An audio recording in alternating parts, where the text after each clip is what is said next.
Welcome to Stick to Comedy, where one stick man says what everyone's thinking. Let's roast.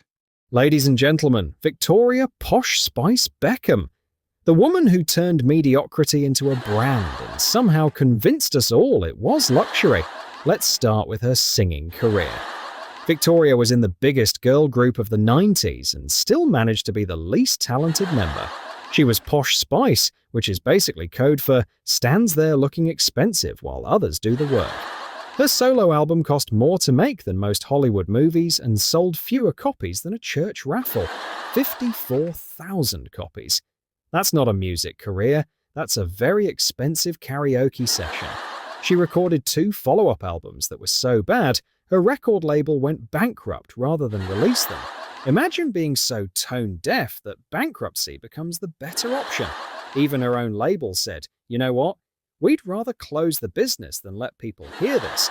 But Victoria's real talent isn't singing, it's losing money.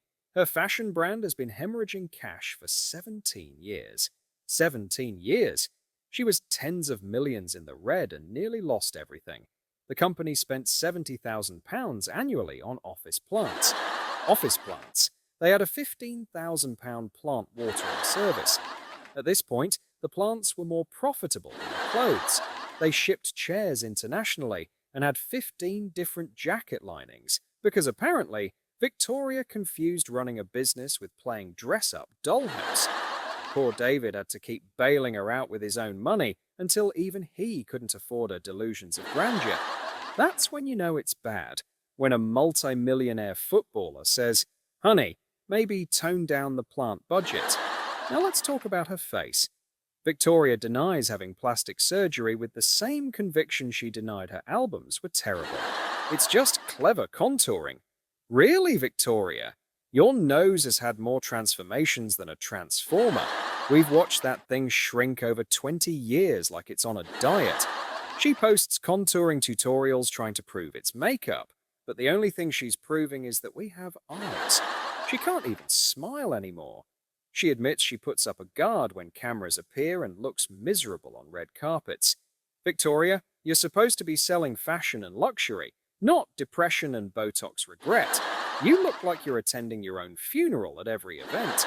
And the family drama. Oh, the wedding dress catastrophe. She promised to design her daughter-in-law Nicola's wedding dress, then backed out, causing a family feud that makes reality TV look peaceful. Brooklyn's now closer to his wife's family than his own because Mummy couldn't handle someone choosing Valentino over her wonky designs. Victoria managed to lose a son over a dress she didn't even make. Recently, Nicola asked for a vow renewal dress, and Victoria said no again. The woman is holding grudges over fabric choices. She's turned wedding planning into psychological warfare. The best part? Victoria came from money, but pretends she's working class. "I'm just a girl from Hertfordshire." Yeah, a girl whose dad drove a Rolls-Royce to drop her off at private school. She's about as working class as her plant watering budget. Her new Netflix documentary reveals she cried before work every day during her fashion crisis. Victoria, if you're crying before work every day, maybe the universe is trying to tell you something, like perhaps fashion design isn't your calling. Maybe try something that doesn't require talent, vision, or basic math skills. She spent years fighting for Anna Wintour's approval and fashion industry respect.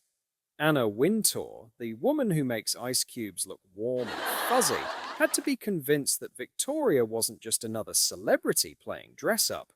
Spoiler alert, she was. The woman who couldn't hold a tune is now lecturing us about haute couture. She went from lip-syncing badly to designing clothes badly. At least she's consistent. Victoria Beckham, proof that you can fail upward indefinitely as long as you're married to someone with actual talent and the stamina to keep writing checks for your delusions. But hey, after 17 years of losses, her brand finally approached profitability. Only took her longer than it takes to raise a child to figure out basic business math. So here's to Victoria Beckham, the woman who made millions by being married to millionaire, spent those millions on plant care, and convinced us all that looking permanently constipated is high fashion. Thank you, Victoria, for showing us that with enough determination, wealthy husband, and complete lack of self awareness, anyone can turn their midlife crisis into a luxury brand.